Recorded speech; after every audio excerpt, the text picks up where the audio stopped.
Muitíssimo obrigado. Eu fiz uma rebimboca aqui também para poder ver os comentários, né? Também pegar um feedback aqui de vocês e tudo mais. Bom, pessoal, boa noite. Vamos começar aqui essa última palestra aqui do dia. Foi incrível o ciclo de palestras que teve até agora. Eu fiquei bastante empolgado. Inclusive, meu primeiro comentário assim, uma das coisas que mais me empolga é muito mais o aprendizado, porque eu sento aqui para aprender junto com vocês. Eu estou aqui mostrando, a gente vai fazer uma palestra, vai discutir um assunto agora, mas de verdade, eu entro aqui para aprender junto com vocês. Então, eu fico muito feliz com esse processo, né, de estar participando disso, não só contribuindo, mas também estar recebendo, tendo o privilégio de receber aprendizado direto, né, de profissionais do calibre de todos os participantes que têm, né, feito um trabalho brilhante até agora na jornada Rebelião Saudável. Eu fico muito feliz com isso.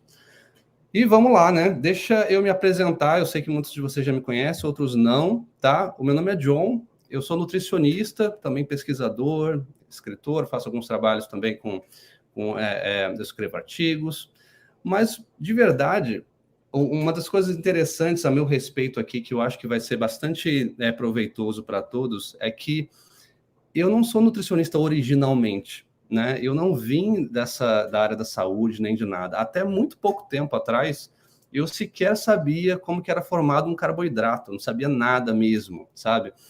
Eu já tenho uma carreira consolidada na área de tecnologia, eu sou executivo de uma grande multinacional, e me tornei nutricionista por amor, e esse amor ele começou com o amor próprio, né? E a grande motivação, né, que fez eu entrar nesse universo foi uma questão bastante egoísta, mas egoísta no bom sentido, porque eu queria ajudar a mim mesmo. Então, todo esse processo, ele começou assim, eu queria me ajudar, eu queria aplicar na minha vida aquilo que eu fui estudar. Por quê? Né? Se você olhar para essa segunda imagem aqui, o motivo de eu ter trazido essa imagem aqui é que a pessoa da esquerda, que vocês estão vendo aqui, gordo e depressivo, é aquela pessoa que contava calorias e estava completamente perdida, né? Que já tinha ido a médicos, a nutricionistas, já tinha lido artigos, acompanhado, etc, etc. Assim, acho que a mesma história que muita gente já passou, né? E a pessoa da direita é a pessoa que foi atrás do conhecimento, aplicou na própria vida e parou de contar calorias, tá? Então, eu acho que o interessante dessa parte da palestra, da minha apresentação, é que eu queria me ajudar, eu queria aplicar isso na minha vida. E quando você senta para estudar algo, para você aplicar na própria vida, ao invés de ter aquela intenção de transformar isso numa profissão, de criar um curso, de fazer renda, é completamente diferente.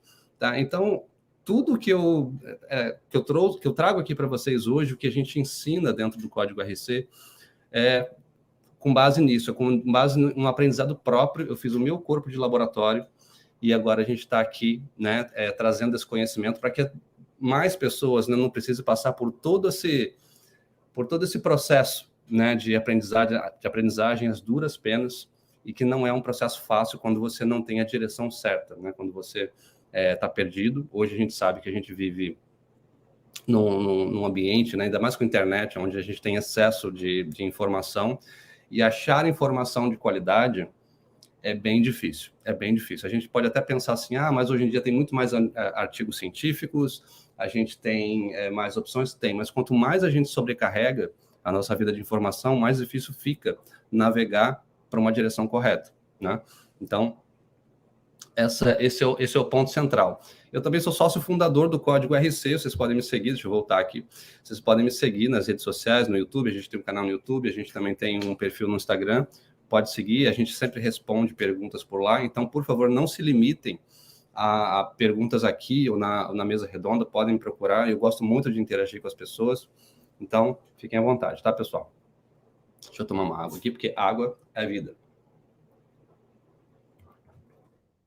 Vamos lá, vamos alinhar aqui o que a gente vai ver hoje, né? A gente vai falar sobre calorias no processo de emagrecimento, tá? Esse é o foco. A gente viu, para quem adquiriu a primeira parte lá, a primeira edição da Jornada Rebelião Saudável, viu que a Thalita, né, também fez um trabalho brilhante, fantástico, falando sobre calorias. E ela deu uma ênfase à parte física, né? Ela até chegou a demonstrar também os diferentes tipos de energia e tal. Ela é muito especialista nisso, ela conseguiu elucidar isso de uma forma bastante cirúrgica até. Aqui a gente vai olhar também para o mesmo assunto, mas numa abordagem de quem quer emagrecer, tá? Então, você que está assistindo isso, que você quer aplicar na sua própria vida, que você quer emagrecer, ou de repente você quer ajudar outros, né? O marido, ou a esposa, ou alguém da sua família e tudo mais, e que ainda tem dúvidas com relação a calorias, o conteúdo dessa palestra é para você, tá? Então, o que a gente vai ver aqui? O que são, o que não são calorias, né? Porque o que não é, né? O que não são as calorias, às vezes revela mais sobre aquilo que a gente está estudando do que se a gente fizer uma definição do que são as calorias, de fato, né?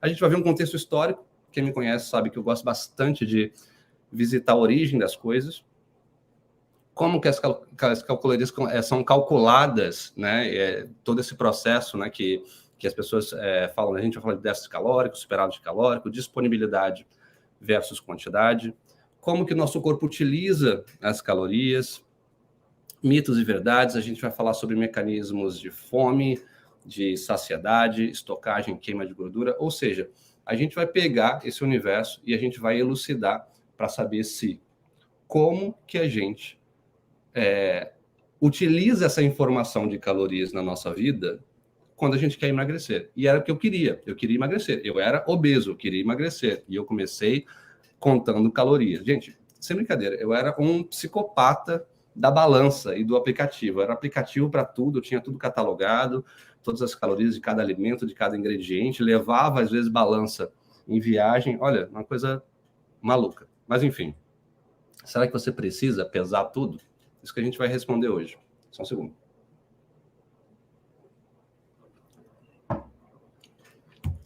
Então, vamos lá. Olha só, pessoal.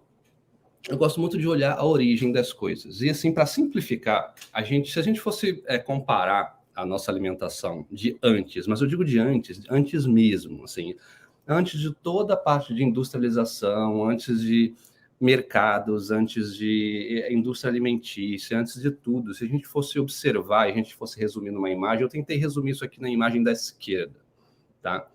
E na imagem da direita eu tentei resumir todos aqueles agregados, todas aquelas coisas que estão presentes na nossa vida e que muito provavelmente todo mundo que está assistindo já experimentou, né? Está aqui na imagem da direita. Ainda que exista uma mescla entre as duas coisas, a gente tem alimentos às vezes saudáveis, alimentos, né, mais ancestrais, eu diria, misturados com alimentos industrializados, mas a questão é o seguinte, eu já queria começar a desafiar uma lógica que antes a gente comia o que estava na esquerda e a gente tinha mais saúde, a gente era mais magro, né? Eu vou mostrar aqui para vocês alguns números de obesidade. Eu acho que não é novidade para ninguém para saber que a gente vive numa epidemia de obesidade, é uma explosão, né, de problemas metabólicos, de problemas... não é novidade para ninguém, mas mesmo assim a gente vai elucidar um pouco isso. Mas o fato é que a gente comia os alimentos da esquerda antes e a gente era magro. A gente passou a comer os alimentos da direita e a gente engordou. E aí, a primeira coisa que a gente pensa na hora de emagrecer, né, no senso comum, vamos continuar comendo os alimentos da direita, do depois, só que a gente come menos calorias. A gente conta as calorias e come menos do que a gente gasta e a gente vai emagrecer. Isso aqui já é o primeiro nó que eu queria dar na cabeça de todo mundo aqui, porque isso, para mim, isso aqui de cara já não faz o menor sentido. E foi através deste raciocínio que lá atrás eu tive que mergulhar para poder entender o corpo humano, saber como efetivamente como que a gente utiliza os alimentos e onde que as calorias entram nisso tudo, tá? Então, olha só, antes nós comíamos mais ou menos 30 ou mais tipos de animais. Gente, a gente comia fazão, paca, tatu, cobra, a gente não comia só boi, galinha e peixe e porco. Não, hoje em dia a gente come mais ou menos, quando muito, a gente come 4 tipos de animais diferentes. Antigamente a gente comia mais de 30, né? Frutas e vegetais, a gente comia aquelas frutas e vegetais da estação, né? As frutas elas foram feitas para serem sazonais, né? Hoje em dia, se você quer fruta, vá no mercado, você vai achar frutas o ano inteiro. a gente comia alimentos muito mais orgânicos, sem agrotóxicos. A gente tinha esse fluxo muito claro de fartura e escassez, né? Minha voz tá...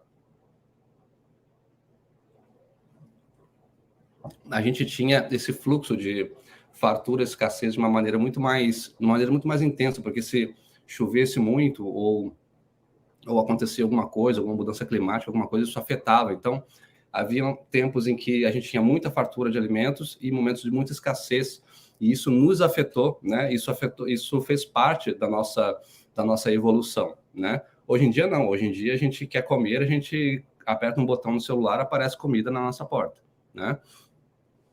Um outro aspecto muito importante da diferença de antes e agora é que a agricultura ela é muito mais plural, né? Hoje em dia, a gente vê muito da monocultura, né? Quando a gente sobrevoa, por exemplo, o Brasil, e a gente vê que o Brasil é bastante verde, né? O que acontece?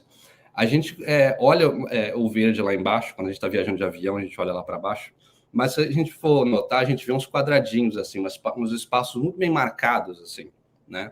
O que acontece? Hoje em dia, a gente está muito mais plantando a mesma coisa numa área muito grande, né? Mudando muito o ecossistema, fazendo uma depreciação do solo de uma maneira muito acelerada, o que muda muito a disposição de nutrientes que a gente tem nos alimentos hoje em dia. Enquanto que antigamente a gente tinha uma agricultura mais plural, né? A gente plantava várias coisas em casa e a gente comia. No mesmo quintal a gente plantava várias coisas. A gente também criava animais diferentes para a gente poder se alimentar. Então é muito diferente. Ou seja, isso tudo culmina na densidade nutricional do que nós comíamos antigamente versus do que nós temos hoje em dia, né? Hoje em dia a gente tem uma grande variedade de substâncias comestíveis. Se a gente olha no supermercado, a gente vai ver um monte de coisa diferente, mas de verdade. Quando eu bato o olho numa prateleira de mercado, por exemplo, eu só vejo, assim, 80% é farinha e açúcar. Eu não vejo uma grande variedade, né? Por mais que os rótulos mostrem chocolate, morango, não sei o que, não sei o que. Gente, de verdade, para mim é tudo uma coisa só, né? É muito diferente dos alimentos orgânicos. Orgânicos que eu digo os alimentos naturais, comida de verdade, né? Essa aqui é a questão. Bom, só aqui, quando a gente olha, a gente faz esses comparativos, coloridíssimo, né, Henrique? Caraca, gente, deixa eu tomar uma água aqui.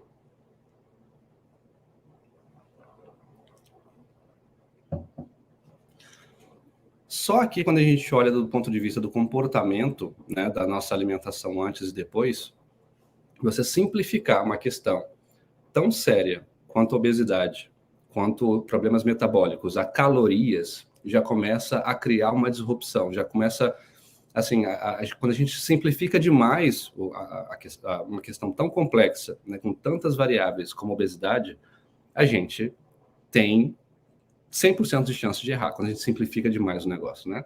É isso que a gente vai ver. O que acontece? Olha só, eu trouxe essa imagem aqui para vocês pelo seguinte. Na indústria, tudo tem uma razão de ser, né? Tudo existe um motivo quando ela cria algo, quando ela cria produtos, quando ela... E a criação de produtos, né, na indústria é para poder atender uma determinada necessidade. Ainda que essa necessidade ela seja inventada ou percebida apenas. Por exemplo, a gente não existia iPhone, não existia smartphone em 1950, né? E hoje em dia é uma coisa que todo mundo precisa, né? Porque ao longo do tempo a gente foi vendo que a gente criou essa necessidade ao longo do tempo, né? E quando os produtos eles são criados para poder atender uma determinada demanda, uma determinada necessidade. Então, essa necessidade ela é muito criada através de grandes paradigmas, de grandes falácias, de grandes mitos que se cria já estrategicamente para poder gerar um produto que vai vender, porque no final do dia é isso. A indústria ela quer vender coisas, ela quer vender produtos e não existe nada de errado com isso, tá, pessoal? A questão é a gente precisa separar muito bem o que é a gente precisa ver o que está por trás da intenção da criação daquele produto, tá? Então, lá em 1950, ou seja, justamente a década onde o Russell Key estava lá bombando, aí teve a hipótese da dieta do coração, onde todo aquele mito do colesterol, né, estava ascendendo e tudo mais. Estudos relacionados ao tabaco estavam sendo colocados para baixo do tapete. Foi justamente nesse período que surgiu a primeira bebida de baixa caloria, em 1952, por uma empresa, foi criada uma empresa chamada Hyman Kirsch, que na verdade é uma empresa familiar, que a ideia dessa empresa era justamente criar um produto, criar uma bebida que fosse amigável para diabéticos, tá? Então, ou seja, a intenção era até bacana, a intenção era boa. Só que o que foi percebido depois, nos anos subsequentes, quando essa bebida ela saiu no mercado, foi que os consumidores, né, as pessoas que compravam essa bebida, não eram as pessoas que tinham problemas com diabetes, né? Que naquela época a diabetes tipo 2 era praticamente desconhecida, né? O que a gente tinha mais era casos de diabetes tipo 1. Eram pessoas que queriam emagrecer, né? Então, observa que se você for olhar as propagandas da época, a gente já tem logo de cara uma coisa assim, não engorda. Isso aqui é uma bebida dietética sem calorias que não engorda.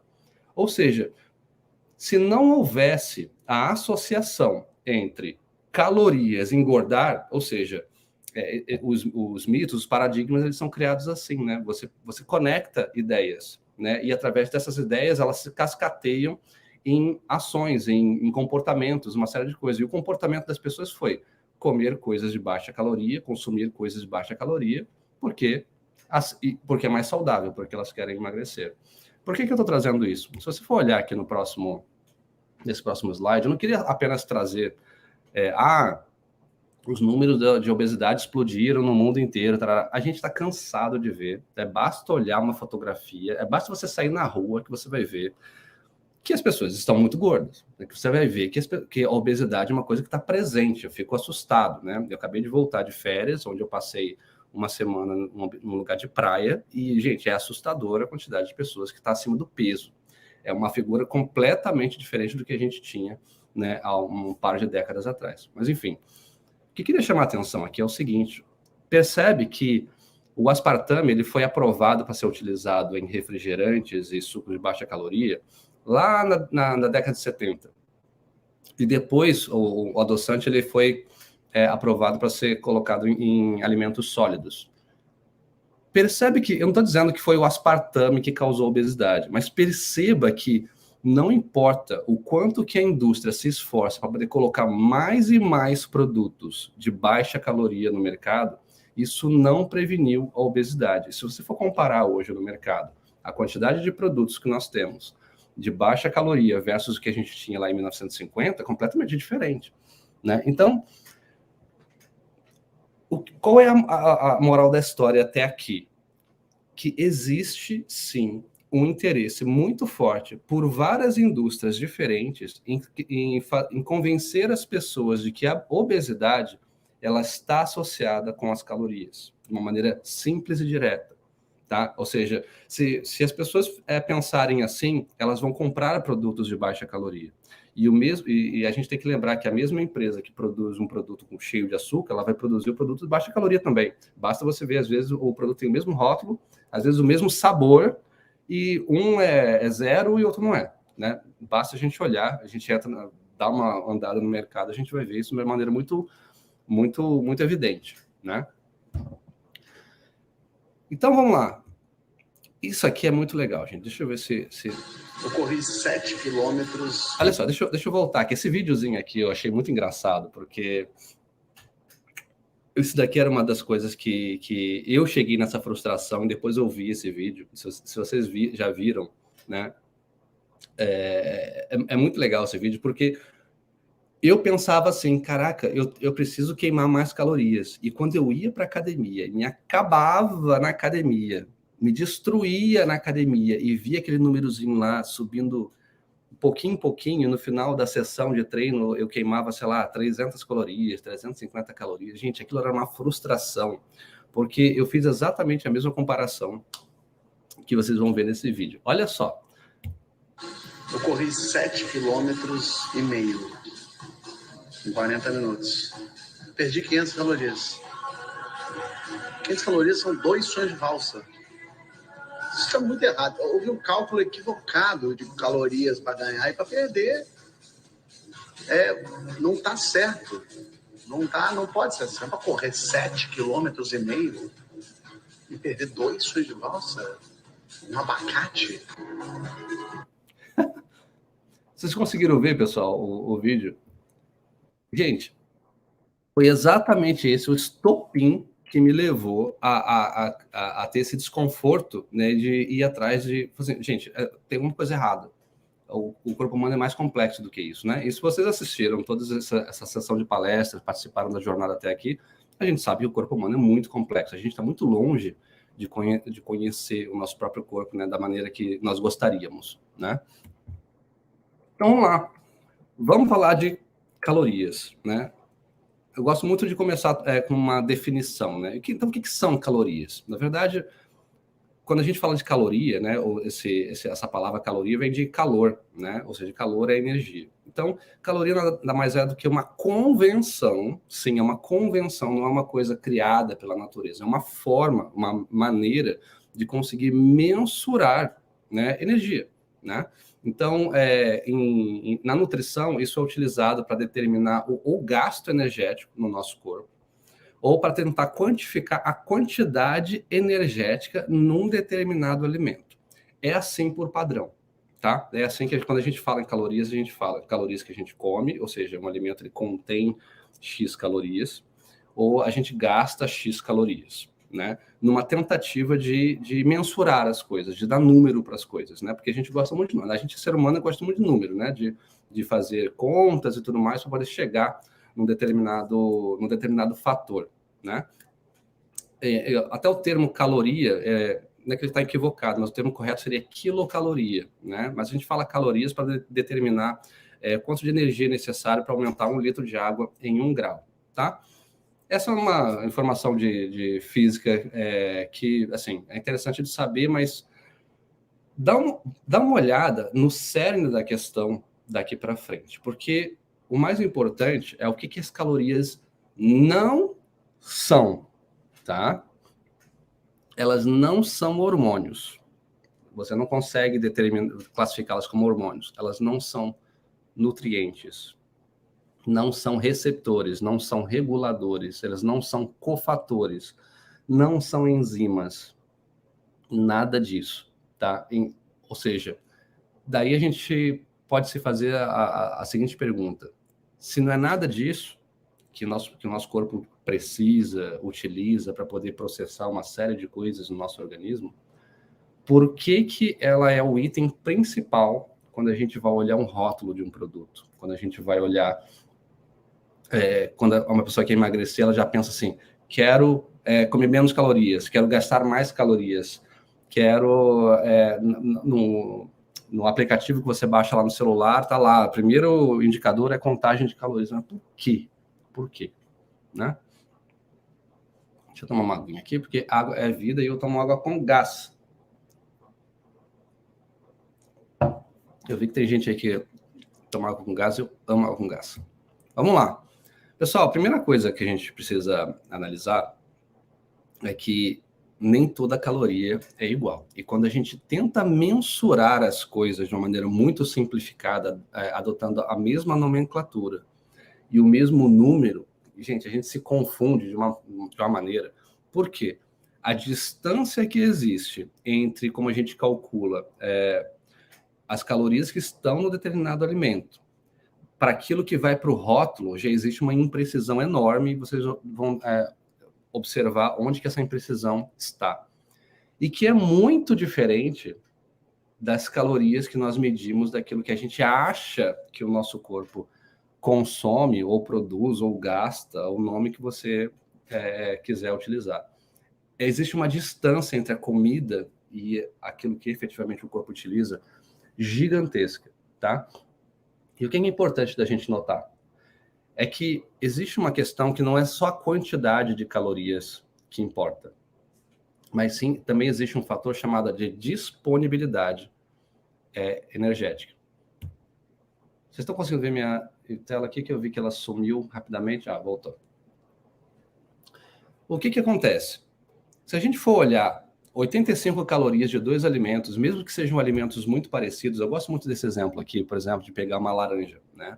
Se você pegar 85 calorias de laranja in natura e você pegar 85 calorias de um suco de laranja, mesmo que elas tenham exatamente 85 calorias, a disponibilidade dessas calorias é muito diferente.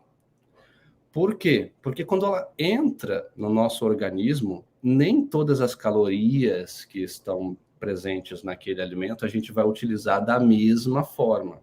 E sequer nós vamos absorver da mesma forma, se é que a gente pode chamar de absorção de calorias. Se é que a gente pode chamar assim, tá? Porque eu tenho minhas dúvidas se esse é o termo correto de dizer assim, eu estou absorvendo calorias.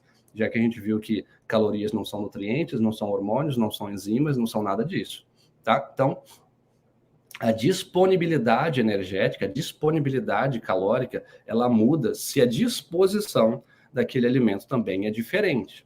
Quer ver uma coisa? Eu vou fazer uma piada aqui, mas eu tive que colocar esse exemplo, porque é muito interessante. Olha só. Quem gosta de cuscuz, por favor, não me bata, mas olha só. Se a gente consome grãos de milho, mesmo que ele seja cozido, e a gente consome ele triturado, em forma de cuscuz, por exemplo, em flocos de milho, por exemplo, a disponibilidade que a gente vai ter naqueles grãos de milho e a disponibilidade que a gente vai ter no cuscuz é muito diferente, é muito distante. Porque se vocês repararem bem, é até uma coisa feia que eu vou falar aqui, mas se a gente comer, engolir os grãos de milho, ele vai passar direto. Muitos deles vão passar direto. A gente vai olhar lá, né, nas nossas fezes, eles vão estar lá, né? Ou seja, ele passou por todo o nosso trato gastrointestinal e saiu. Ou seja, muitas daquelas calorias nós não utilizamos, nós não processamos, não fizemos nada com ela. É muito diferente se a gente pega o mesmo alimento, tritura, a gente modifica a maneira como nós metabolizamos o mesmo alimento. Então, só aqui, quando você pega um determinado produto, olha para o rótulo e vê lá a calorias X, qual é a disponibilidade calórica que tem ali? Ninguém sabe. Isso, se a gente realmente consegue determinar a disponibilidade calórica de cada alimento, porque varia muito. É muito difícil de você mensurar isso em números, tá? Muito difícil. Mas vamos lá, vamos seguir. Aí eu queria apresentar para vocês um negócio aqui, que é uma rebimboca, de verdade. É um negócio que foi inventado em 1782. Não tinha nem como... Quando isso aqui foi inventado, não tinha essa ideia, essa intenção de fazer isso daqui como ponto de partida para poder determinar o valor energético, o valor calórico dos alimentos hoje em dia. Porque é o seguinte, se você já teve curiosidade de saber como que se determina a quantidade de calorias de um determinado alimento, de verdade, pessoal, imagina uma máquina, tá? E eu coloquei esse esqueminha aqui para poder simplificar o entendimento do funcionamento da máquina, porque existem outros componentes e tal. Mas essa máquina, ela é basicamente uma caixa. E nessa caixa é colocada uma outra caixa dentro dela, cheia de água, tá? E dentro dessa outra caixa cheia de água é colocada um recipiente. E dentro desse recipiente, a gente coloca um alimento ali dentro, tá? E aí, dentro desse compartimento menorzinho, onde tem essa maçãzinha com esse foguinho aqui, ali é colocada uma pressão a 30 atmosferas, ou seja, uma pressão como se fosse 30 vezes a nossa pressão atmosférica normal, quando a gente está a nível do mar, tá? Ou seja, uma pressão forte, uma pressão de 30 G ali dentro, até que esse produto, esse alimento ali dentro, ele se inflama, né? Ele pega fogo. Primeiro, claro, é extraído toda a água, né? O alimento é colocado ali dentro desidratado. E aí ele pega fogo, né? Nisso que ele pega fogo, ele esquenta a água que está fora. E essa água, a temperatura dessa água é medida, e aí se consegue determinar quantas calorias tem aquele alimento que está ali dentro.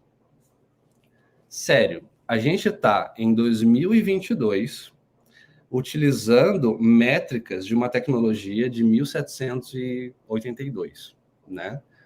Da mesma forma, né? com alguns aperfeiçoamentos e tudo mais, mas de verdade, se você for buscar na internet uma bomba calorimétrica, você vai achar a mesma máquina que funciona com o mesmo princípio, com alguns indicadores, alguns painéis, etc., que funciona exatamente com o mesmo princípio.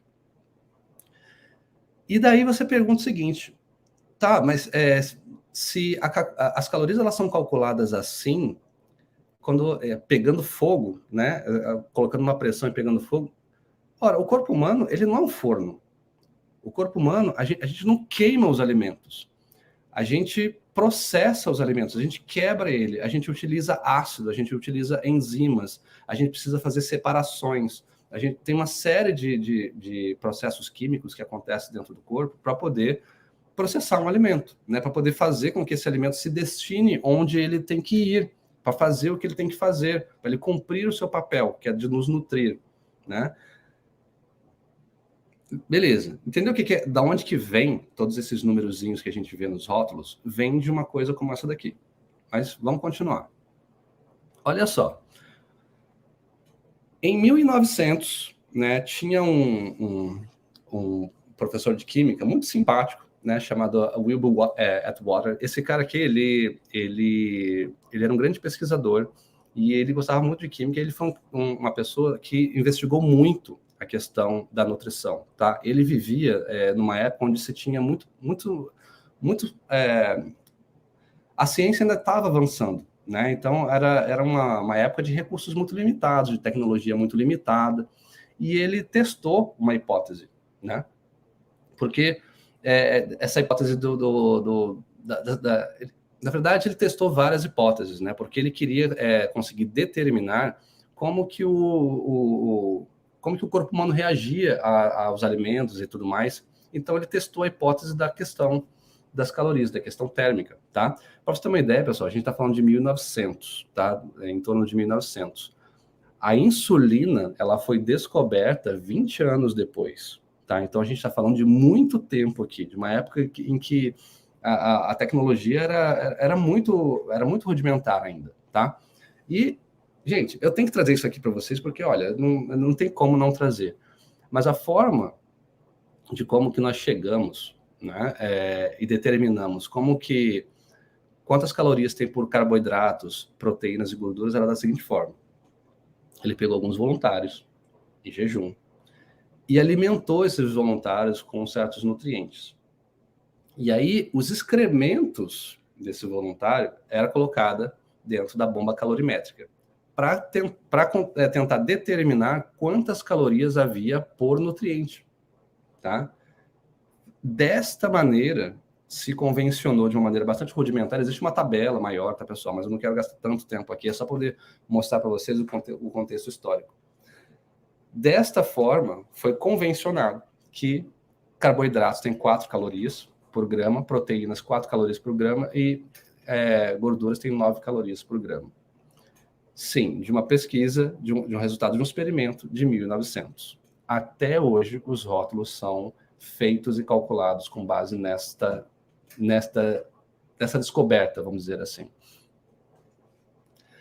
Perceba que até aqui a gente está falando de uma simplificação muito grande. Quando a gente fala de uma pessoa que quer emagrecer, né, existem muitos fatores que implicam nessa situação toda, porque a pessoa pode ter problema de sono, pode ter hábitos ruins, ela pode ter estresse, ansiedade. Quem aí nunca ouviu falar que estresse engorda, que falta de sono engorda? Porque o nosso corpo é uma máquina hormonal, é uma máquina bioquímica. A gente faz processos, a gente performa, a gente faz processos químicos o tempo inteiro, né? A gente não é um forno, como foi demonstrado aqui. A gente não é um forno que pega coisas, queima, igual uma Maria Fumaça. A gente não faz assim, tá? Por isso que até aqui eu já tinha me convencido, de verdade, eu pessoalmente, de que caloria é uma coisa que estava totalmente fora do contexto quando a questão era eu emagrecer. Eu não posso mais olhar para calorias, a questão está muito mais embaixo, tá? Deixa eu tomar uma água, porque água é vida. Então vamos lá, por que a gente mede calor, ou seja, uma medida de calor, para determinar processos orgânicos tão complexos? Quem aí nunca ouviu falar em hormônios, minerais, bactérias, enzimas, etc., vitaminas, etc., etc. Será que tudo isso é à toa? A gente pode ignorar completamente essas coisas, a gente não precisa de mais nada, basta contar calorias e ok? Então, tipo, nutricionistas são meras calculadoras avançadas, onde simplesmente ele pega tudo que o paciente está comendo, faz uma conta e determina novas quantidades e pronto, a pessoa emagrece e está tudo certo. Não é assim.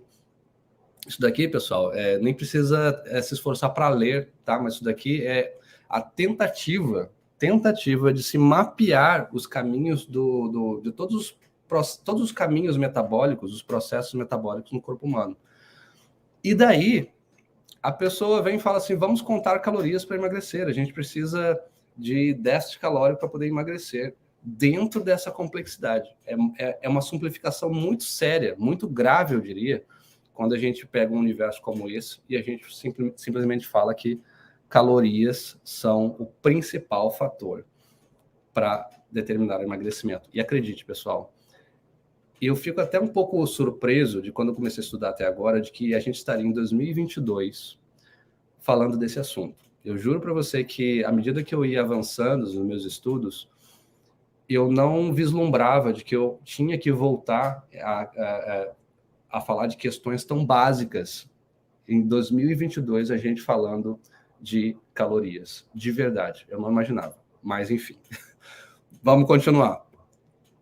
O corpo humano, pessoal, esse número aqui, ele é bem grande, mas olha só, o corpo humano ele dispara mais de 37 bilhões de reações químicas a cada segundo. Não é 37 bilhões. 37 bilhões de bilhões, tá? Ou seja, são 37 com 21 zeros. Eu nem sei que número é esse, tá? Por segundo, tá? Essa é a quantidade de reações químicas que o nosso corpo performa, que o nosso corpo faz o tempo inteiro. E aí a gente fica contando calorias para poder determinar. Não é assim, tá? Que o corpo funciona. Calorias. Agora a gente vai começar a ver que esse termo ele se afasta cada vez mais de qualquer pessoa que queira emagrecer de uma maneira séria, de uma maneira a longo prazo, de uma maneira correta, né? Vamos lá. Vamos para alguns estudos, tá? Antes de eu continuar aqui essa parte aqui da nossa palestra, qual é a minha maneira de ver as coisas? E eu compartilho com vocês uma opinião muito pessoal, tá? Uma posição muito pessoal.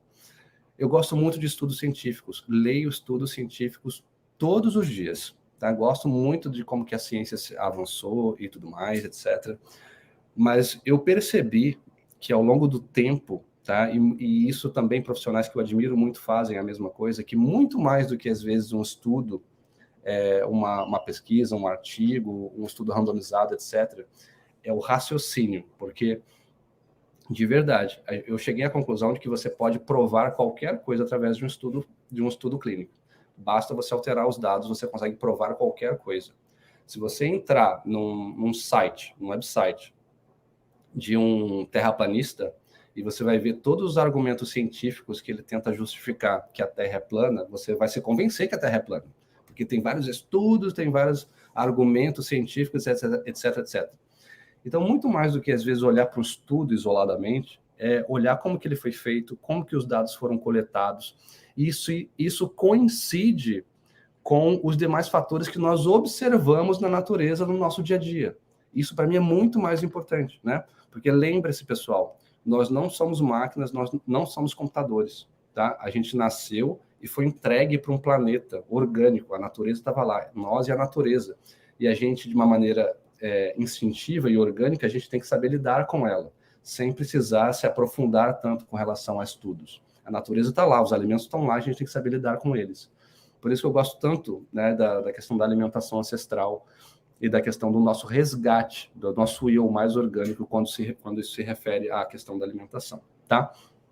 Mas o que acontece? Eu queria trazer para vocês aqui um estudo interessante, testando a questão, testando a hipótese de que para emagrecer, a gente precisa comer menos e se exercitar mais, ou seja, a gente precisa gastar mais calorias e a gente precisa comer menos calorias, tá? Se isso é correto, também seria correto da gente falar o contrário. Então, para engordar, a gente come mais calorias.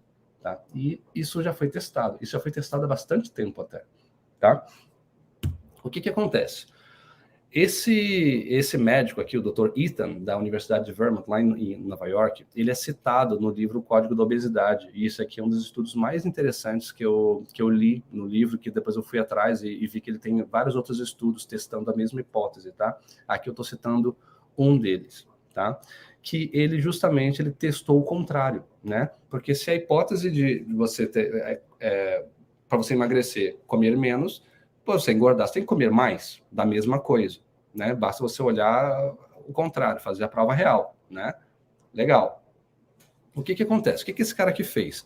Ele fez experimento em escola, em universidades, e depois, para ele ter um nível de controle muito forte, ele foi fazer um experimento num presídio. E por que ele foi fazer um experimento num presídio?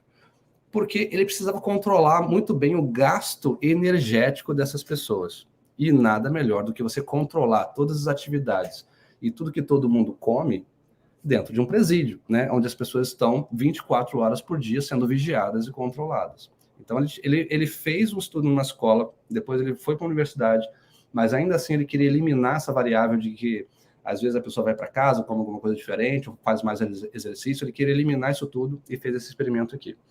E o que ele fez?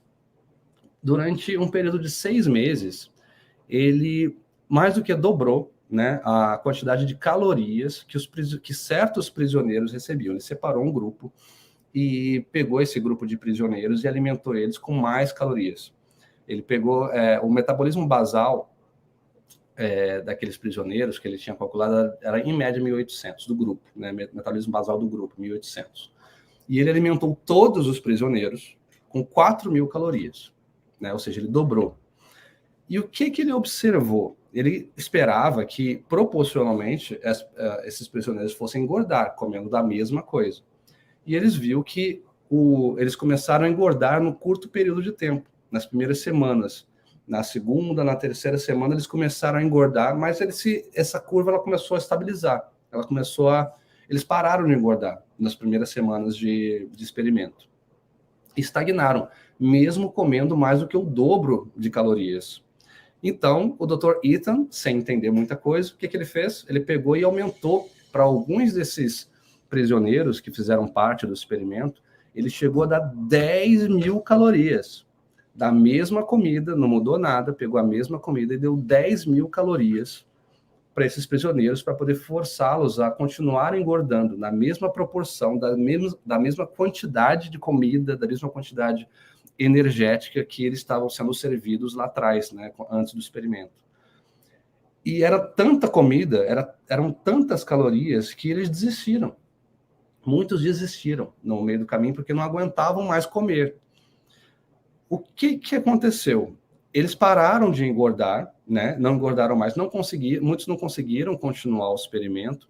E no final do experimento, ele observou uma coisa muito interessante. Quando ele foi fazer a medição do metabolismo dessa galera, desse pessoal, ele observou uma coisa muito importante, que o metabolismo basal do grupo tinha aumentado. Tinha aumentado em quase 1.000 calorias. 1.000 calorias. Ou seja, aqui já vem a primeira grande observação, quando a gente olha para um estudo como esse, de que o nosso corpo ele não é imutável. Né? O nosso metabolismo ele não é estável todos os dias, né? E isso nos leva ao nosso primeiro mito. Assumir como verdade que o metabolismo se mantém estável durante todos os dias. Eu gosto de perguntar a uma pessoa assim, eu estou em déficit calórico. Ela fala assim, como é que você sabe que você está em déficit calórico? Como é que você sabe do número exato que representa o seu metabolismo? Como é que você sabe disso? Como é que você tem esse número? Gente, de verdade, quando a gente acorda, a gente está de um jeito, depois quando a gente come, a gente está de outro jeito, depois quando a gente lembra de algo da nossa infância, isso mexe com o nosso corpo, isso mexe com a nossa cabeça. O nosso metabolismo muda o tempo inteiro. Ele não é estável ao longo do dia, não é estável ao longo da semana, não é estável ao longo do mês. É muito flutuante, porque o corpo ele precisa responder a contento tudo que acontece com o nosso corpo. Até mesmo agora eu estou aqui falando com vocês. o meu metabolismo ele não está do mesmo jeito que depois que eu terminar a palestra, for descansar e tudo mais, o metabolismo vai estar de outro jeito. Como que você quantifica isso? A questão é que a gente está entregando para um método, para uma fórmula, para uma conta de somar e subtrair, uma coisa que a gente está entregando a nossa vida a isso. A gente está entregando a diferença entre a gente ser obeso ou a gente ser saudável a uma conta muito simples, que a gente sequer consegue fazer ela direito.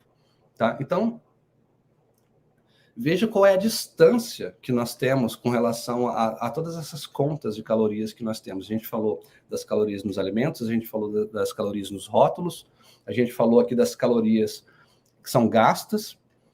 Olha como é que é diferente quando a gente olha caloria versus caloria, tá? Então, o primeiro mito que eu vejo, que é o principal, é assumir como verdade que o metabolismo ele se mantém estável durante todos os dias. Isso não é verdade. Tá? A teoria do déficit calórico, ela pensa assim, o meu metabolismo basal é 2.000 calorias, beleza. Então, se eu como 2.000 calorias, o meu corpo se mantém no mesmo peso. Se eu como 1.500, beleza, eu vou gastar 500 calorias a mais, porque eu mantive essas 2.000 calorias, né, consumindo 2.000 calorias, eu vou emagrecer, mas se eu comer mais, eu vou engordar. Não é assim. Não funciona desse jeito. Se a gente tentar fazer isso, e isso já foi comprovado por reality show, por estudos, pela minha própria experiência, porque eu era obeso, e por experiência de pacientes, mentorados, clientes, etc., a gente vai ter uma redução drástica no metabolismo. Tá? E eu até trouxe aqui um exemplo para vocês que, olha, de verdade, você reduzir o metabolismo, você provocar essa redução porque você está começando a comer menos, é uma das piores coisas que a gente quer fazer. Porque recuperar isso é uma tarefa árdua, uma vez você destrói o seu metabolismo por conta de alimentação inadequada e você forçar, né, de uma maneira artificial, você comer menos para você conseguir, para você tentar emagrecer, tendo essa como norte, essa fórmula, né, do déficit calórico. Se a gente fizer isso, a gente vai ter fome, a gente vai ter fadiga, a gente vai ter dor de cabeça, a gente vai ter mudança de humor. Olha, pessoal, não é fácil. Não é fácil. Para mim, aquilo que eu comentei com vocês sobre a questão do déficit calórico e sobre a questão da destruição do metabolismo, eu gosto muito desse estudo aqui, que, se não me engano, acho que até a Thalita trouxe também na palestra dela, estou trazendo aqui também, porque isso aqui é uma coisa muito interessante. Nos Estados Unidos existe um programa chamado The Biggest Loser, né? O Grande Perdedor, que na verdade é um reality show onde as pessoas vão lá, as pessoas são obesas e vão lá para poder emagrecer, né? E tudo que o reality show faz é com base nessa questão do déficit calórico, né? Eles entendem o seguinte, né? Até a apresentadora do programa fala: emagrecer é uma forma muito simples, é caloria que entra, caloria que sai. Ela fala isso de uma forma muito aberta, tá? É sobre isso que se refere o programa. Então, eles colocam as pessoas para fazer exercícios absurdos, né? E num controle calórico muito forte. E aí teve um estudo que analisou essas pessoas depois de um tempo, né? Depois de 6 anos, né? Como que estava o metabolismo dessas pessoas, né? Dos 16, né, competidores, né, que foram investigados, né, e 14 apresentaram uma redução no metabolismo. Depois de 6 anos. Não vou traduzir tudo aqui, e o link eu vou compartilhar quando for compartilhar a apresentação. Mas depois de 6 anos, eles ainda apresentavam uma redução no seu metabolismo. Por quê? Por conta daquilo que eles fizeram lá. Eles fizeram isso daqui. Eles pegaram, simplesmente, começaram a consumir mais calorias. Começaram a gastar mais calorias com exercícios e comer menos. Com base nesse princípio. Sem observar todas as outras nuances, né, que envolve o corpo humano, né? Deixa eu tomar uma água.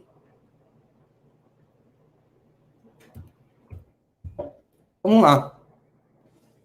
Gente, de verdade, toda caloria é igual. Imagine a seguinte situação. Se toda caloria fosse igual, a gente simplesmente precisasse contar calorias. Eu acho que a natureza ela teria criado um único alimento, com um único nutriente, chamado caloria. Né? E a gente cansou de ver aqui também que o nosso corpo não é assim, né? Então, esse é o segundo mito. Assumir como verdade que toda caloria é igual. De verdade. Se você olha para essa imagem e você pega uma pessoa que consome 2.000 calorias de maneira diária, uma consome só os alimentos da direita e outra só os alimentos da esquerda, vocês acham realmente que vão ter o mesmo impacto? A mesma coisa? É claro que não. Claro, óbvio que não, né? Porque a gente tem uma coisa muito interessante, que são os hormônios, né? Os hormônios, eles orquestram tudo no nosso corpo. E não só os hormônios, tá, pessoal? Tem uma série de outras coisas, densidade nutricional, etc. A gente precisa de nutrientes para viver. E não exatamente de calorias, né? Da maneira como que ela foi convencionada, da maneira como que ela foi, vamos dizer assim... Eu utilizaria até a palavra inventada. Acho que as calorias, elas foram inventadas por uma razão muito nobre, uma razão que a gente utiliza em outras áreas, mas... no que se refere à questão do emagrecimento, isso leva a gente a uma ideia bastante equivocada. O que acontece? Quando a gente olha para isso daqui, assumir como verdade que toda caloria é igual, a gente não olha uma coisa muito importante, que é isso daqui, ó. Proteínas, gorduras e carboidratos, que são os 3 grandes macronutrientes que a gente tem à nossa disposição através dos alimentos, eles têm diferentes níveis de saciedade, né? Aqui a gente pode considerar, que a gente pode convencionar como saciedade o tempo que se leva para poder, o tempo que se leva para poder digerir, para poder fazer a digestão de um determinado alimento e a complexidade que é a digestão desses alimentos, tá? Então, diferentes alimentos geram diferentes níveis de saciedade ao longo do tempo, né? Não sei se vocês já passaram por essa experiência, mas, por exemplo, tá chegando a hora do almoço, eu tô com fome, para poder enganar o estômago, eu vou lá e como uma banana. De verdade, se eu fizer isso, eu vou ficar com muito mais fome, tipo, 10 minutos depois, do que se eu não tivesse comido nada, tivesse esperado o almoço.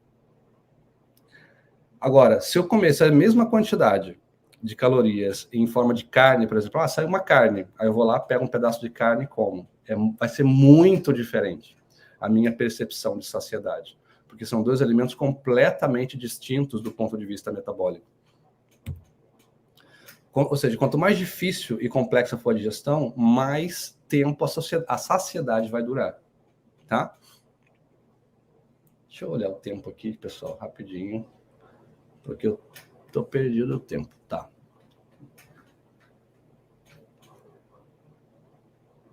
Então vamos lá. A Thalita trouxe uma coisa interessante a respeito do ATP, e eu queria elucidar isso daqui, antes da gente finalizar, porque é uma coisa muito importante quando a gente entende como é que é a questão da produção de energia, né? ATP é a moeda do corpo. ATP é aquilo que o corpo utiliza para poder trocar por energia, né? Vamos supor, é a gasolina do corpo, ou seja, a glicose ela entra na célula, se transforma em piruvato, a mitocôndria vai lá e, né, tem todo aquele ciclo de Krebs e transforma em ATP. A ATP, no final das contas, é o que a gente precisa, é a nossa gasolina, o nosso combustível, né? Onde a gente tem uma molécula de adenosina e 3 de fósforo, né? A cada vez que a gente precisa utilizar, liberar energia, a gente vai lá e gasta uma molécula de fósforo e isso vira ADP, ou seja, adenosina difosfato, ou seja, duas de fósforo, e aí isso é reposto em algum momento, né? Isso vai sendo assim durante o dia, até que a gente vai gastando energia, né? E no final do dia, quando fica só adenosina, né? Isso se encaixa em certos receptores, que vai propiciar aquela sensação de que a gente precisa dormir, que a gente precisa descansar. Simplificando, é isso. O que acontece? Quando a gente olha para diferentes nutrientes na natureza, isso aqui é muito importante que a gente observe, porque lembra que nem toda caloria ela é feita igual. O que acontece? Os carboidratos e a gordura, né, elas são muito densas em termos de energia, né, e elas são muito eficientes, né, a gente produz energia de uma maneira muito eficiente quando essa energia ela vem das gorduras ou ela vem dos carboidratos, né, através da glicose. E se você for olhar, né, a gordura e os carboidratos do ponto de vista molecular, né, a gente vai ver que, por exemplo, carboidratos, a gente tem lá oxigênio, hidrogênio, e carbono. A gordura também, oxigênio, hidrogênio e carbono. Não é à toa que quando a gente come muitos doces, esses doces, né, essa glicose pode virar gordura, porque esses dois elementos eles são intercambiáveis, desde que você tenha as enzimas necessárias para transformar um no outro, tá? De uma maneira bastante simplificada, é isso. Mas quando você olha para proteína, por exemplo, a gente tem também oxigênio, hidrogênio e carbono, mas a gente também tem um outro elemento muito importante chamado nitrogênio, tá? Ou seja, ele tem essa adição. E para poder o corpo utilizar proteína como energia, ele passa por um processo diferenciado, porque ele precisa remover o nitrogênio, né, para poder utilizá-lo como energia. E a gente precisa observar também que o corpo não estoca proteínas. O corpo estoca, sim, glicose em forma de glicogênio, o corpo estoca, sim, gorduras, né, no tecido adiposo, mas o corpo não estoca proteínas. Aí você deve até pensar assim, John, mas nossos músculos são o quê? Os nossos músculos não são estoques. Os nossos músculos, a proteína no qual que se transformou os nossos músculos tem uma função. Eles estão ali com uma função. Eles precisam performar algo. E a gente precisa dos músculos, né? Porque isso faz parte da nossa composição estrutural. Eles têm uma função. Eles não estão ali por uma mera questão de estocagem, para ser utilizada, para ser queimada como energia a qualquer momento, né? Então, quando a gente consome proteínas e a gente utiliza essas proteínas, né, como energia, é muito diferente de você consumir um carboidrato ou de você consumir uma gordura, né? Porque gordura e carboidratos eles foram feitos para poder gerar energia mesmo. Então, como que eu posso determinar que quando eu consumo 100 calorias de proteínas é a mesma coisa de eu estar consumindo 100 calorias de gordura e 100 calorias de carboidratos? Não, porque o processo químico é completamente diferente. Estima-se, eu também não gosto muito dessa conta, mas nas literaturas mais confiáveis eu percebi isso. Estima-se que o corpo gasta mais ou menos 30% de energia, de calorias, só para poder metabolizar a proteína, por conta porque a proteína ela é um elemento químico mais complexo, tá? Ou seja, de 100 calorias que você consumiu, vamos dizer assim, de uma proteína, você estaria absorvendo, entre aspas, 70, porque 30 você vai ter que gastar no processo. Veja que é muito diferente quando se trata de diferentes nutrientes, né? Um outro exemplo que eu gostaria de trazer, se a gente olhar para uma estrutura de um mesmo carboidrato, veja que nem todo carboidrato ele também é feito igual, tá? Se a gente olhar, por exemplo, um polissacarídeo como um amido, né? Existe o amido, existe a amilose, existe a amilopectina e, por comparação, a gente colocou o glicogênio aqui, que é uma estrutura mais complexa de utilização rápida. Quando se trata de amilose, por exemplo, a maneira como que isso aqui é liberado, né, é muito diferente, de uma forma muito mais lenta. Porque se a gente for observar bem, né, esqueci o nome da enzima, da amilase, ela só consegue tirar a glicose desta ponta ou desta ponta aqui, liberando isso daqui de uma maneira muito mais lenta. Mas quando se trata de amilopectina, você vê que tem várias pontas disponíveis aqui para poder liberar isso no organismo, né? Liberar essa glicose no organismo.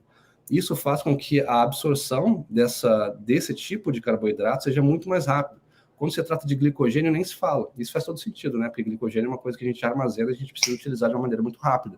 Por isso que ele tem essa estrutura, para a gente poder lançar a mão dessa energia de uma maneira muito, muito depressa, muito rápida.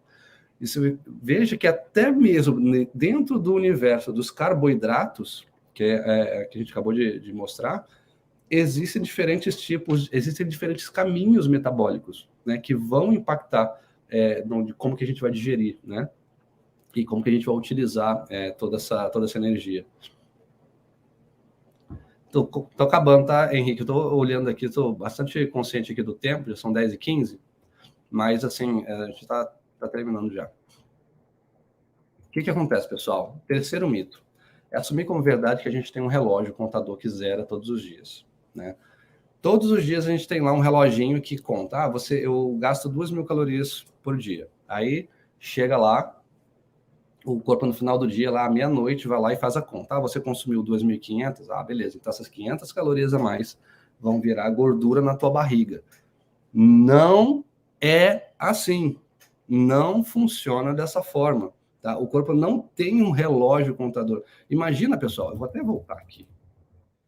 Coloca um relógio em cima de cada coisa dessa daqui, né? Vocês estão vendo aqui a minha tela, olha essa complexidade, eu nem fiz questão de que se tornasse legível. Coloca um contador aqui, que eu quero ver se a gente consegue contar, né, e estabelecer um saldo no final do dia, para a gente conseguir mensurar isso. Não dá para poder fazer isso. É muito complexo, tá? O que isso aqui nos leva a observar?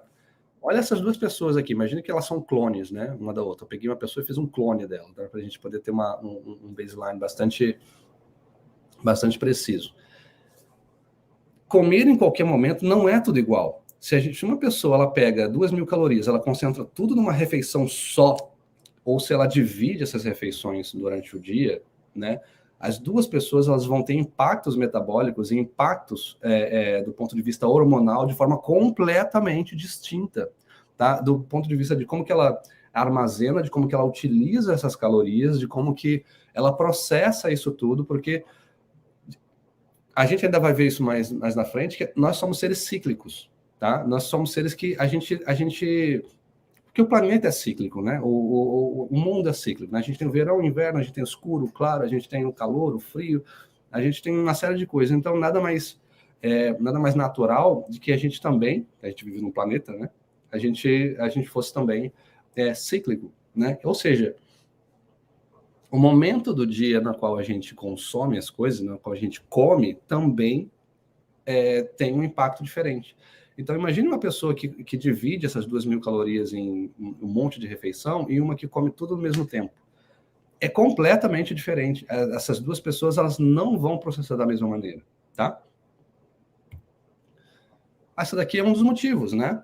A gente conhece, a gente sabe, né, que insulina é um hormônio que é um hormônio da estocagem, simplificando, e quanto mais vezes nós comemos, mais a gente estimula esse hormônio. Se a gente come menos vezes, obviamente que a gente vai estimular menos vezes. Isso representa uma maneira completamente diferente de como que a gente utiliza os nutrientes que a gente absorveu, que a gente comeu, tá? Olha a diferença do gráfico da esquerda numa pessoa que faz 3 refeições, vamos supor, no dia, e uma pessoa que faz uma refeição só. É completamente diferente. Outra coisa, a gente viu que diferentes nutrientes também têm diferentes impactos no que se refere à energia que a gente gasta para a gente poder utilizar. Olha como é que funciona também do ponto de vista do estímulo insulinêmico, como que funciona, né? Os diferentes tipos de nutrientes vão estimular a insulina de uma maneira diferente. Ou seja, como é que eu posso dizer que um alimento que estimula bem menos a insulina como a gordura, e um alimento que estimula muito mais a insulina como um carboidrato, que ele está na outra ponta, como é que eu posso dizer que as duas calorias são exatamente iguais? É impossível, sabe? Então, o ciclo circadiano, isso daqui é uma coisa bastante interessante, que não vou me aprofundar muito, mas o que acontece? Nós somos seres cíclicos, como eu comentei, né? Nós funcionamos melhor durante o dia e à noite a gente faz outros processos metabólicos, outros processos químicos que a gente precisa fazer para que a gente acorde no dia seguinte disposto. Deixa eu tomar uma água. E existem uma série de hormônios e processos químicos que acontecem mais durante o dia e outros que acontecem durante a noite. Por exemplo, a melatonina é um hormônio noturno e a gente precisa da melatonina para a gente conseguir dormir bem. A reparação celular, a síntese proteica, a construção de músculos, né, a construção de tecido muscular acontece à noite. E a gente precisa de um sono reparador para a gente poder, no dia seguinte, a gente poder despertar e trabalhar e fazer as nossas coisas. Então, comer no mesmo momento do dia é muito diferente, porque a gente vai processar aquele nutriente de uma forma muito diferente, né? Essa aqui é a que a gente acabou de comentar, por exemplo, no início do dia, a gente começa a subir o cortisol, a adrenalina, a serotonina. À noite a gente tem uma predominância maior de melatonina, de adenosina. Então, o momento do dia que a gente recebe os alimentos são muito diferentes, sabe? Isso aqui é apenas para que vocês tenham um contexto, quando vocês receberem o PDF da palestra, de simplificar a coisa de que a insulina, a leptina e a grelina, né, são 3 hormônios na sequência: o hormônio da estocagem, o hormônio da saciedade, o hormônio da fome. Aqui eu já estou entrando mais na questão da solução do negócio, né? Gente, minha garganta tá... Vamos tomar mais uma aguinha com gás aqui. Segura aí, pessoal. Segura aí. Ai. Eu falo pra caramba. Eu nunca consigo falar pouco, né? O que acontece? Quando se trata de emagrecimento, a harmonia entre esses hormônios, mais uma série de outros, né? Mas assim, do ponto de vista mais simples para entender, a harmonia entre esses 3 hormônios, ela tem muito mais a ver com o nosso processo de emagrecimento do que efetivamente a quantidade de calorias, né? Ou seja, isso nos leva à conclusão de que a seleção de alimentos que a gente escolhe para a nossa vida, ela tem muito mais impacto para uma pessoa que quer emagrecer do que a quantidade. Quando a voz começa a pifar, é porque eu já passei da conta de falar, né, pessoal? Isso aqui é só um esqueminha mostrando assim, de uma forma bem didática de como é que é o processo de acúmulo de gordura, né? Esse acúmulo de gordura, né? Normalmente ele ocorre, né, depois de um excesso, né, de glicose, por exemplo. A gente come muitos carboidratos. Essa glicose ela pode ser utilizada pela célula para se transformar em energia, ou ela pode ser armazenada em forma de triglicerídeos, né? E o que faz, né, o que leva essa glicose para dentro da célula é justamente a insulina, né? E a gente sabe, né, que tudo que o nosso corpo é exposto de uma forma muito contínua, de uma forma bastante exagerada, né, a gente acaba criando resistência. A gente pode criar resistência à anestesia, ao medicamento, e a gente também pode ter resistência a hormônios, né? E é justamente a obesidade, ela é precedida pela resistência à insulina, quando a gente começa a criar essa enxurrada de glicose dentro do nosso organismo, a gente começa a produzir muita insulina e aí a célula começa a resistir, né? E esse excedente, ele precisa ir para algum lugar, né? E ele vai para onde? Para o nosso tecido adiposo. E só que o que acontece? Tem um fator chave aqui que é bastante interessante, que por mais que a célula ela começa a rejeitar essa insulina, ou seja, a glicose ela não consegue entrar, né, porque a insulina não consegue ir lá e abrir, né, essa fechadura para a glicose entrar, ela ainda assim ela pode passar fome, né? Ela ainda assim ela carece de energia. E o que acontece?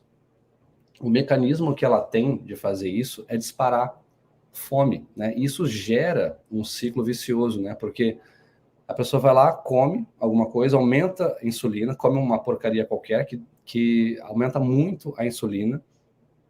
A insulina ela não consegue, no corpo, na presença da insulina, ela não consegue acessar o tecido adiposo para poder utilizar essas reservas de gordura, essa gordura que a gente tem no nosso corpo.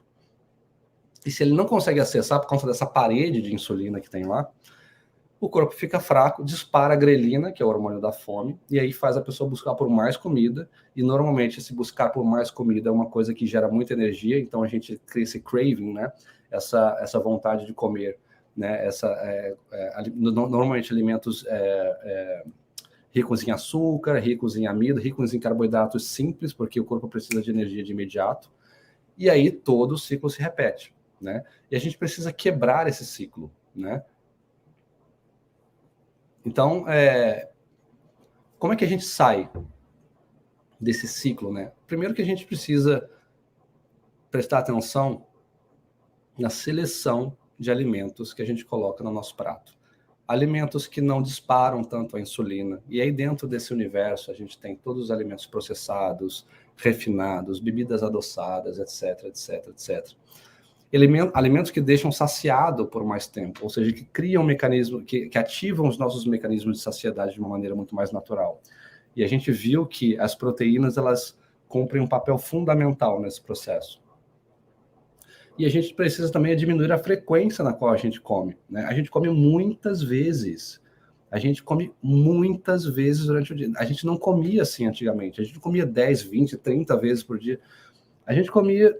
Gente, eu lembro que quando eu era criança, era aquela coisa, café da manhã, almoço e jantar. Quando existia o café da manhã.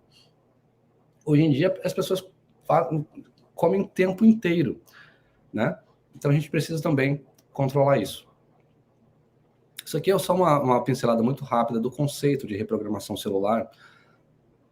Isso não foi inventado por nós. Isso aqui é uma coisa que dá nome, né, à nossa página lá no Instagram e tudo mais.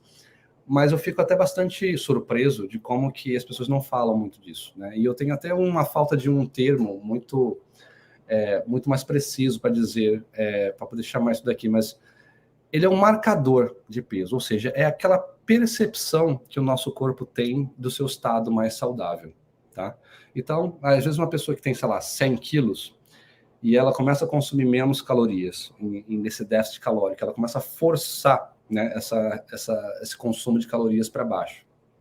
E ela começa a ver o peso diminuir na balança, ela não necessariamente mudou a percepção do corpo dela com relação ao seu peso. Ou seja, vamos supor esse exemplo aqui que está aqui na tela.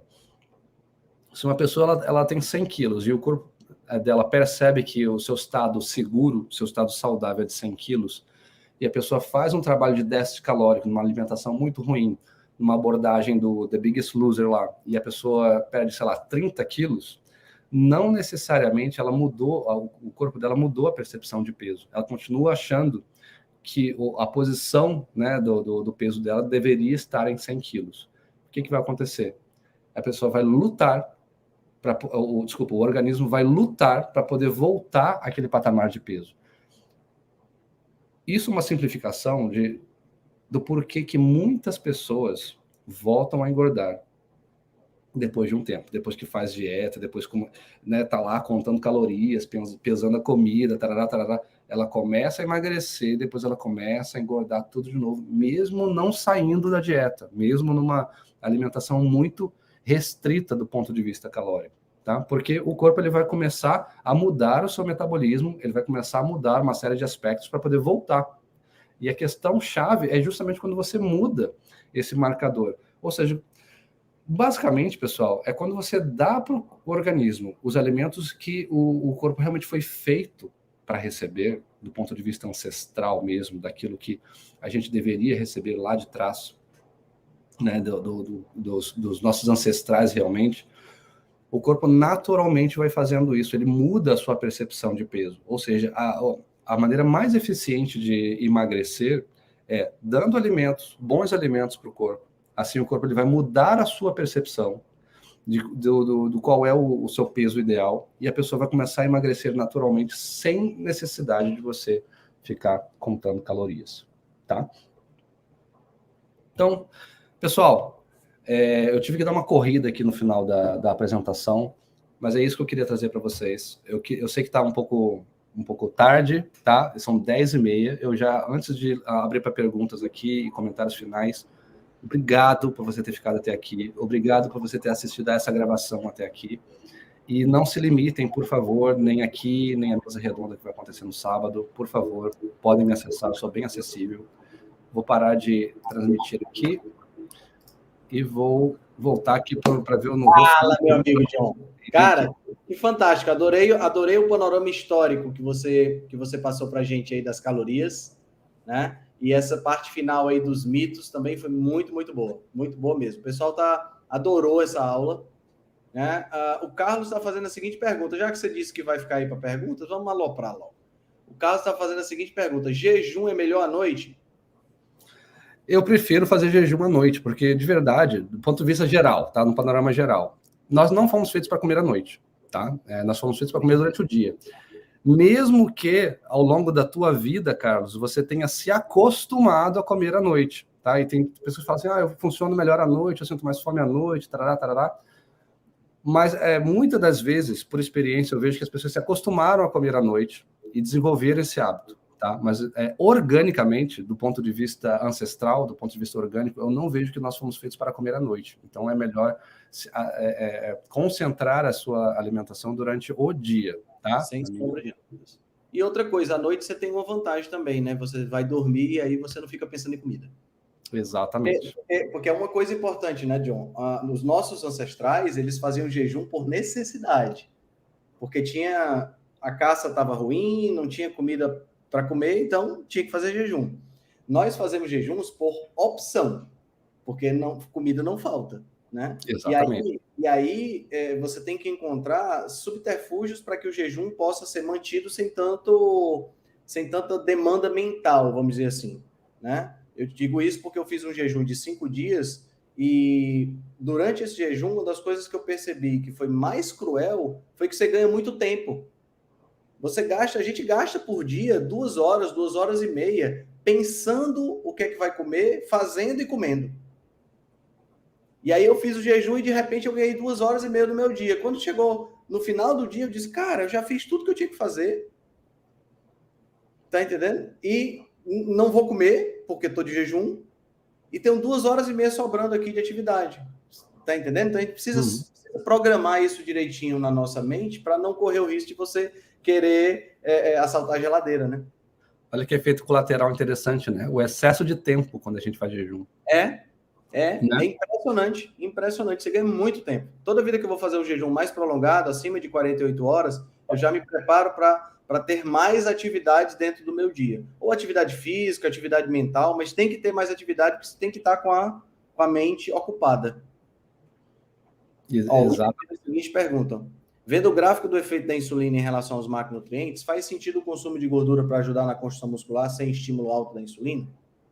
A gente não precisa estimular a insulina artificialmente com uma quantidade absurda de carboidratos para poder criar músculos, tá? Isso não é pré-requisito para a síntese proteica, tá? O corpo ele consegue criar músculos na ausência de carboidratos simples, nesse estímulo exagerado de carboidratos, tá? Então, assim, faz sentido consumir gordura. Eu vejo muito mais a sua pergunta no sentido de ausência de carboidratos vai prejudicar a síntese proteica, né? E a gente sabe que a gente não precisa necessariamente de uma enxurrada de carboidratos, porque isso não é pré-requisito para a síntese proteica, que é o precursor da construção muscular, tá? Nem é pré-requisito, nem os carboidratos são pré-requisito para a síntese proteica, e nem a subida exagerada da insulina é pré-requisito para a síntese proteica.